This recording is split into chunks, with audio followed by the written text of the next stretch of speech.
फैजी साहब, मुझे आगे बढ़ने की इजाजत दीजिए। जवाद फैजी साहब, कुछ जराए खबरें दे रहे हैं, हुकूमती जराए हैं, वो ये कह रहे हैं कि मुमकिन तौर पर पीर के रोज़ इजलास तलब किया जा सकता है और ये बिल जो है वो टेबल किया जा सकता है।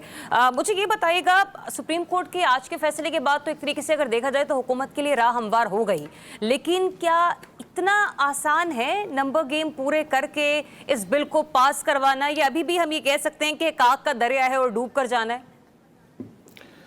नहीं, देखें, यहाँ पे तो हम हर चीज़ को आग का दरिया बनाने के बहुत ज़्यादा चैंपियन है। छोटी सी बात भी है तो हम आग का दरिया बना देते हैं। अच्छा। तफन्ने तबा के तौर पे मैंने ये बात कही है। देखिए, दो तीन चीज़ें हैं बड़ी अहम है। अभी मुझसे पहले मेरे दोस्त, मेरे भाई नसीम सिद्दीकी साहब ने ये कहा कि इस्टेब्लिशमेंट ये सब कुछ कर रही है और मज़े ले रही है। देखिए, अब वो नहीं हुआ। आपने आगाज में अपने इंट्रो में कहा कि हुकूमत को बड़ी सुबकी का सामना करना पड़ा जब वो बड़ी तेजी में ये तरमीम लेके आ रहे थे, कानून लेके आ रहे थे और उनको मुंह की खानी पड़ी। अगर माजी में देख लीजिए तो एक महात्मा था जो वजीर आजम था, जो कहता था कि बंदे लाने के लिए हमें फोन करना पड़ता था, हमें कहना पड़ता था, फिर बंदे आते थे कानून बनाने के लिए। अब वो तो नहीं हो रहा। अब इस्टेब्लिशमेंट चाहती तो ला तो सकती थी ना, लेकिन वो नहीं लेके आए। एक तो इसको क्लियर करना चाहिए। दूसरी चीज ये जिम्मेदारी किसी न किसी के कंधों पर तो सौंपी गई थी, लेकिन वो जिम्मेदारी को ऐसे तरीके से सर अंजाम नहीं दे सके जिसके बाद ये बेड़ा उठाया।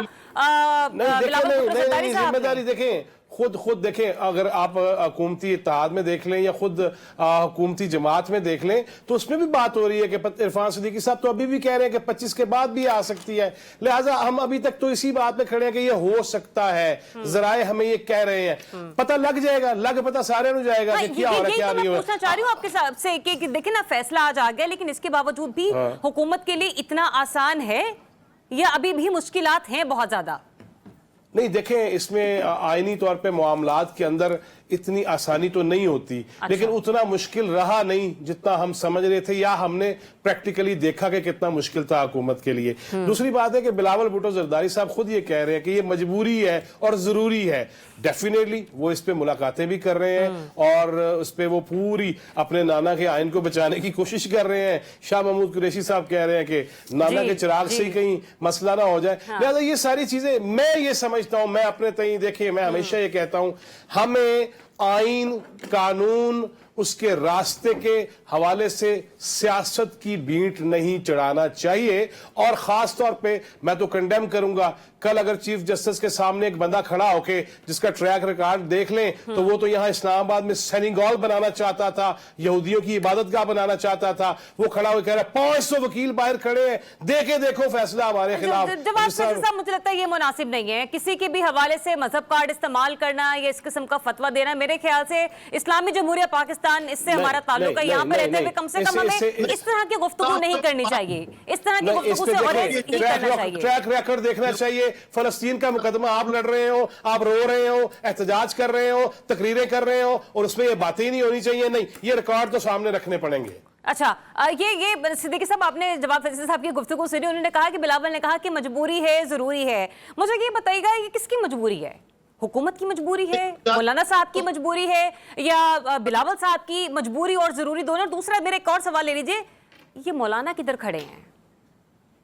जरा आप ये देखें, अभी जिस तरह बात हो रही थी नहीं आइन की और कानून की, यही चीज जस्टिस साहब कहते थे कि प्रैक्टिस एंड प्रोसीजर का जब तक फैसला नहीं हो जाता मैं इस बेंच में नहीं बैठूंगा। उनका जरा पुराना ट्रैक रिकॉर्ड उठा के देखें ना कि किस तरह आइन की इन्होंने जो है वो पामाली की है। आइन के मुताबिक क्या इन्होंने पंजाब और खैबर पख्तूनख्वा में इलेक्शन करवाए थे? क्या आइन के मुताबिक जो है वो वफाक में इलेक्शन कराए थे? अपनी बारी इन्हें इलेक्शन याद आ जाते हैं। बात यह है कि अभी फैजी साहब मेरे बड़े प्यारे दोस्त भाई है, इन्होंने हवाला दिया कि इमरान खान कहता था कि जी हमें तो कुछ नहीं करना पड़ता, वो बंदे लाते हैं। तो ये तो हमेशा से रूटीन है। इस्टेब्लिशमेंट ने इस दफा भी टिल का जोर लगा लिया, लेकिन बात यह कि इस वक्त उनके मुकाबले पे इमरान खान है। अच्छा। जो जेल के अंदर, जिसकी ना तुम आवाज बाहर निकलने देते हो, ना उसकी तस्वीर बाहर निकलने देते हो। मुकाबला उसके साथ है, मुकाबला उस अवाम के साथ है जिसे इमरान खान ने शऊर दिया। भाई, एक मुजरिम रोज प्रेस कॉन्फ्रेंस कर रहा है, मुजरिम रोज प्रेस कॉन्फ्रेंस कर रहा है, आप कह रहे हैं आवाज नहीं निकलने दे रहे। उसकी चड्डी तक तो उसने बयान कर दिया है, वो सबको पता है। अब क्या बात कर रहे हैं यार? रोज वो गुफ्तगू करता है मीडिया के साथ। नसीम सिद्दीकी साहब अपनी वारी से बोल रहे हैं, इमोशनल ना हो जाया करो अपना। नहीं, तुसी कह रहे हो आवाज नहीं निकल रही यार, क्लियर तो करो ना, आवाज क्यों नहीं निकल रही? निकल रही है आवाज, है ना? बातें ताड़ी निकली हुई है, ये प्रेस कॉन्फ्रेंस फिर ना कराओ ना। बड़े दहशतगर्द पकड़ लिए जिनके पास गुलेलें थी और डंडों के ऊपर कीलें लगी हुई थी, फिर गल ना बड़ी आगे निकल जाएगी। मुझे भी बात पूरी हो लेने दे। तो ज़रियाब जो आपने सवाल पूछा है, तो उसमें बात यह है कि कोशिश तो एस्टेब्लिशमेंट ने पूरी की है, और अभी भी जो भी मामला हो रहे हैं वो एस्टेब्लिशमेंट से ही हो रहे हैं। वादे किए हुए बिलावल भुट्टो जरदारी साहब के साथ कि उनको नेक्स्ट प्राइम मिनिस्टर बनाया जाएगा, लाजमी बात है उन्होंने तो उसकी पूरी कोशिश करने हैं, क्योंकि भुट्टो की और बेनजीर भुट्टो की पीपल्स पार्टी को तो ये दफन कर चुके हैं। बात करते हैं चार्टर ऑफ डेमोक्रेसी की, जब 5 साल हुकूमत थी 2008 से 2013, तब ये आईनी तरामीम याद नहीं आई। जब 2013 से 2000 मुस्लिम लीग नून की हुकूमत थी, तब ये आईनी तरामीम याद नहीं आई। बिल्कुल आईनी तरामीम इसलिए हो रही है कि यही चीफ जस्टिस चाहिए, यही चीफ इलेक्शन कमिश्नर चाहिए। और बात ये, मौलाना ने अपना, ठीक है, उन्होंने अपना स्टांस लिया है, सियासी तौर पे वो खड़े रहे हैं और कोशिश अभी भी कर रहे हैं, लेकिन आप 2 नंबरी से अगर सबको मिला के तरामीम और मौलाना ये कह चुके हैं, कम से कम मेरे जो सेनेटर्स हैं, ये जो मेरे पार्टी के लोग हैं, वो तो कहीं नहीं जाते। अब देखना ये है कि पाकिस्तान तहरीक इंसाफ अपने कारकुनान को, अपने एमएनएस को किस हद तक महफूज मकामात पर मुंतकिल करके रखते हैं।